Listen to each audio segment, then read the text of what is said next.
The road we didn't take. The letter arrived on a Tuesday, 27 years after I'd last seen him. I recognized his handwriting immediately, the way his capital letters leaned slightly left while everything else slanted right, the distinctive loop in his lowercase g. Some things, it seems, memory preserves with perfect clarity, even as others fade away. My fingers trembled slightly as I slid my thumb under the flap. Inside was a simple card, cream-colored with a watercolor of the Maine coastline. "Thinking of you," it read. And below that, a handwritten note, "Rebecca, I saw your name in the alumni magazine. Still painting? I'm in town next month. Coffee?" David, his phone number was scrawled at the bottom. I set the card down on my kitchen island and stared at it for a long time, watching as the late afternoon sunlight crept across its surface. My youngest had just left for college 3 weeks earlier. The house was quieter than it had been in decades. And now, this ghost from my past, appearing as if summoned by the silence. I met David Harrison in the spring of 1996, during my junior year abroad in Florence. I was 20 years old, studying art history and painting, consumed by Caravaggio and convinced my future lay in creating works of grand significance. Reality would eventually temper those ambitions, but back then, everything seemed possible. He was 23, taking a year after grad school to travel before starting law school in the fall. We met at a tiny cafe near the Ponte Vecchio where I would sketch for hours, nursing a single cappuccino until the owner began giving me pointed looks. "You're really good," he said, appearing suddenly beside my table. I hadn't noticed him watching. "The way you capture light." I looked up, annoyed at first by the interruption, then struck by his eyes. An unusual gray-green that reminded me of the Arno on overcast days. He had a camera slung around his neck and a faded copy of The Sun Also Rises tucked under his arm. "Thank you," I replied, closing my sketchbook instinctively. I'd always been protective of my work, especially around strangers. "Sorry," he said, noticing my gesture. "I didn't mean to intrude. I've just been watching you work for the past half hour, and it was mesmerizing." Any other time, with any other person, this might have seemed like a line. But there was something earnest in his expression, a genuine appreciation that disarmed me. I opened my sketchbook again and showed him what I'd been working on. A study of an elderly couple at a corner table, their hands intertwined between their coffee cups. "I'm David," he said, extending his hand. "Rebecca," I replied, taking it. And just like that, my carefully planned year of artistic solitude was upended. We spent the next 3 months exploring Florence together. We climbed to the top of the Duomo, whispering to each other in the echoing dome. We wandered through the Uffizi so many times the guards began to recognize us. We ate gelato by the river and drank cheap Chianti in my apartment, talking until dawn about art and philosophy and our dreams for the future. David wanted to practice environmental law, to protect wilderness areas like the Colorado mountains where he'd grown up. I wanted to paint, to teach, to somehow make beauty that would outlast me. We were young and idealistic and absolutely certain about everything. What began as friendship quickly deepened into something more. I'd had boyfriends before, but nothing had prepared me for David. The intensity of it almost frightened me. How quickly he had become essential, how natural it felt to include him in all my future plans. By June, as my program was ending, we faced the inevitable conversation about what came next. I had another year at UCLA. He was starting at Yale Law School in August. "Long distance for a year," he said, as we sat on the steps of the Piazzale Michelangelo, watching the sunset turn the city golden. "Then you can apply to grad programs in New England. Or I could try to transfer somewhere in California." It seemed so simple then, the geography a minor obstacle easily overcome by our certainty about each other. We made plans. We exchanged apartment keys. We promised to visit during breaks. The night before I flew home, he gave me a small watercolor set, beautifully crafted with tiny pans of pigment in a wooden case. For when inspiration strikes, he said, no matter where you are. I gave him one of my sketches. A portrait I'd done of him reading in the Baboli Gardens, sunlight dappling through cypress trees onto his face. He'd looked so peaceful that day, so present. It was one of my best works. So you remember what I see when I look at you, I told him. We said goodbye at my apartment, holding each other until the very last moment, making promises we fully intended to keep. The first few months were difficult but manageable. We called every night, racking up phone bills neither of us could really afford. He sent me letters describing New Haven, his classes, his tiny apartment with the creaky floors. I sent him sketches of my life in Los Angeles. The view from my apartment, my favorite spot on campus, the stray cat that had adopted me. We planned for him to visit during Thanksgiving break. I cleaned my apartment obsessively, bought new sheets, prepared to show him my world as he had shown me his. 3 days before his flight, he called. I can't come, he said, his voice hollow with more than just the poor connection. My mom had a stroke. They don't know. I need to go to Colorado. Of course, I said, pushing down my disappointment. Let me know if there's anything I can do. The next weeks were a blur of brief, late-night calls. His mother's condition was serious. He was dealing with doctors, insurance, helping his father who seemed unable to cope. He dropped one of his classes to manage it all. Christmas came and went. His mother improved slightly but remained in the hospital. Our calls became less frequent, shorter. There was always someone needing him, something he had to handle. By February, I could feel him slipping away. Our conversations, once flowing easily for hours, became stilted, full of careful questions and generic answers. The silences stretched longer. The future plans we'd made stopped being mentioned. Maybe I should come to you, I offered one night. During spring break. I could help. A pause. I don't think that's a good idea right now, Beck. Everything's so chaotic here. I heard what he wasn't saying. I don't want you to see me like this. I don't want you in this part of my life.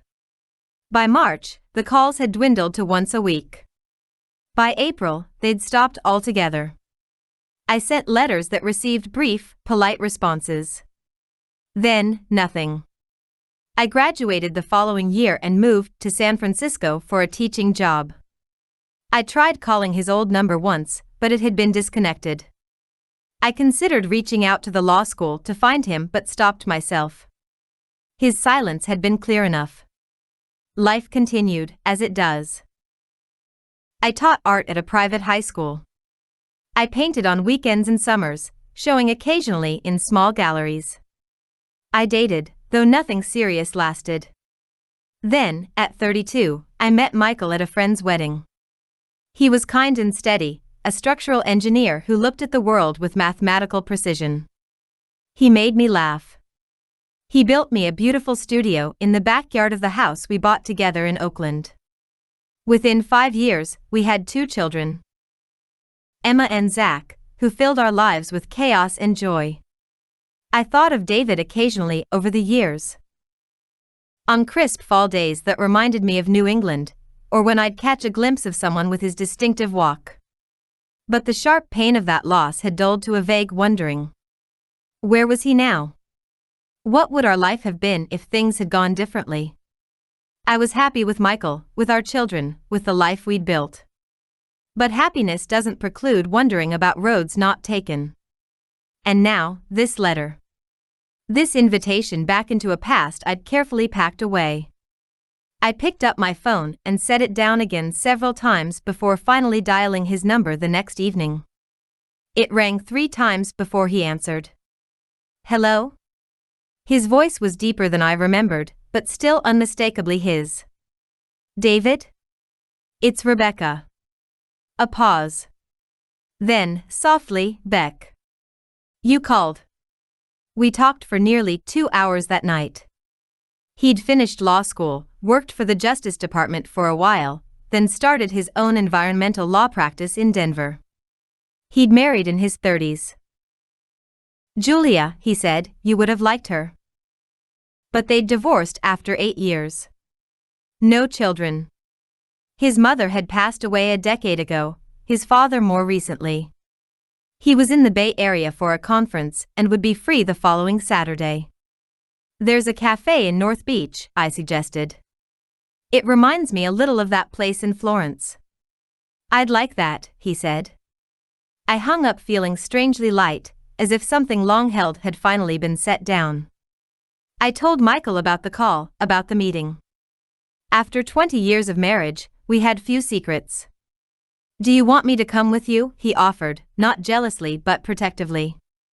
No, I said. This is something I need to do alone.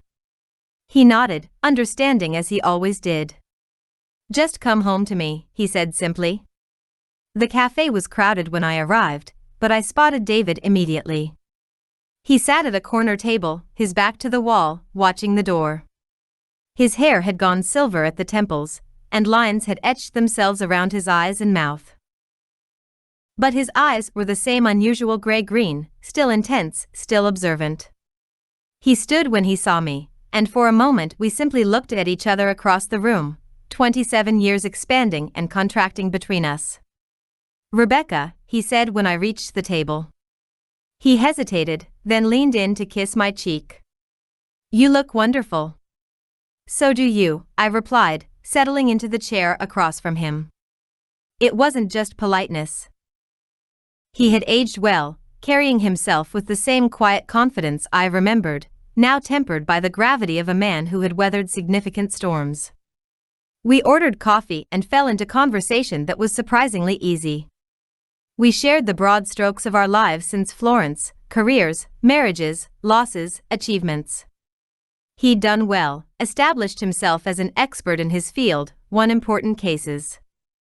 I showed him photos of Emma, now in her final year of college, and Zach, who had just started his freshman year. They're beautiful, he said, studying the pictures. They have your eyes. After an hour of safe topics and careful questions, he set down his cup and looked at me directly. I owe you an apology, he said. For how things ended. For disappearing. I shook my head. It was a long time ago, David. We were young. That's no excuse, he insisted. I've thought about it, about you. So many times over the years. I handled everything wrong. I studied his face, the regret evident in the tightness around his mouth. What happened? Really? He took a deep breath. My mother's stroke was real. Everything I told you about that was true. But what I didn't tell you. He paused, gathering himself. I was drowning, Beck. The pressure of law school, my mother's illness, my father falling apart. I couldn't be what everyone needed me to be. Including me, I said softly. He nodded. Especially you. Because what I felt for you was so enormous. I knew I couldn't give you half of myself, and I couldn't bear to disappoint you. So I pulled away. Convinced myself it was kinder to make a clean break. Was it? No, he said without hesitation. It was cowardice. I've regretted it ever since. I looked down at my hands, at the gold band on my left ring finger. We might not have worked out anyway, David. We were so young, with so much life ahead of us. Maybe, he acknowledged. But I robbed us both of the chance to find out. He reached into his jacket pocket and pulled out a folded piece of paper, yellowed with age. Carefully, he opened it and laid it on the table between us. It was my sketch of him from the Boboli Gardens, creased but preserved, the paper fragile at the folds from being opened and closed countless times. You kept it, I whispered. I've taken it everywhere, he said. Every apartment, every office. A reminder of the biggest mistake of my life. Something tightened in my chest. Not exactly pain, but a poignant recognition of what might have been. I thought of Michael, waiting at home. Of our children. Of the life I'd built and loved. I'm not telling you this to disrupt your life, David continued, seeing the conflict on my face. I don't expect anything. I just needed you to know the truth. That what we had was real. That I never forgot. That I'm sorry. I reached out and touched the sketch gently. I used the watercolor set you gave me until the paints were completely gone, I told him. I still have the empty case. He smiled, a flash of the boyish grin I remembered. I'm glad. We sat in silence for a moment, the weight of our shared past and separate presents settling around us. I'd like to see your work sometime, he said finally. If that's not too strange. I've followed your career a bit, found a few pieces online. You've become the artist you always wanted to be. I have a show next month, I heard myself saying. Small gallery in Sausalito. You could come if you're still in town. He nodded. I'd like that. As we prepared to leave, he asked, Are you happy, Beck? With your life? I thought about it honestly before answering. Yes, I said. Not every minute of every day, but deeply, fundamentally. Are you? I'm getting there, he said. Seeing you helps. Outside the cafe, we faced each other awkwardly, neither quite knowing how to end this strange reunion. Thank you for meeting me, he said. For listening. Thank you for reaching out, I replied. For telling me the truth. He hesitated, then opened his arms. I stepped into them, allowing myself a brief moment to feel the alternate life that might have unfolded. The years we might have shared, the joys and sorrows we might have weathered together. His arms tightened around me briefly before he let go. Goodbye, Rebecca, he said. Goodbye, David, I replied. I watched him walk away, his figure receding down the street until he turned a corner and disappeared. The finality of it felt right somehow, a proper ending we'd been denied years ago. That evening, I found myself in my studio, staring at a blank canvas. Michael poked his head in around midnight. Everything okay? He asked. I looked up at my husband. This steady, kind man who had never been the great passion of my youth but had become the great love of my life through 1,000 daily choices, 1,000,000 small moments of care. Yes, I said. Everything is okay. After he went to bed, I pulled out an old box from the highest shelf in my closet. Inside, wrapped in tissue paper, was the wooden watercolor case David had given me in Florence. Empty of paint for decades, but still carrying the faint scent of pigment and possibility. I set it on my worktable and began to paint. Not Florence, not David, but the view from my current studio window. The home I had made. The life I had chosen. The beauty I had found, not despite the paths not taken, but alongside them. Some loves aren't meant to last. Some are meant to change us and then release us to become who we need to be. The remorse David carried had shaped him, just as the loss had shaped me. We had both been transformed by what had broken between us. As dawn broke, I finished the painting, my garden in first light, dew-spangled and full of promise. I signed it and set down my brush, feeling oddly at peace.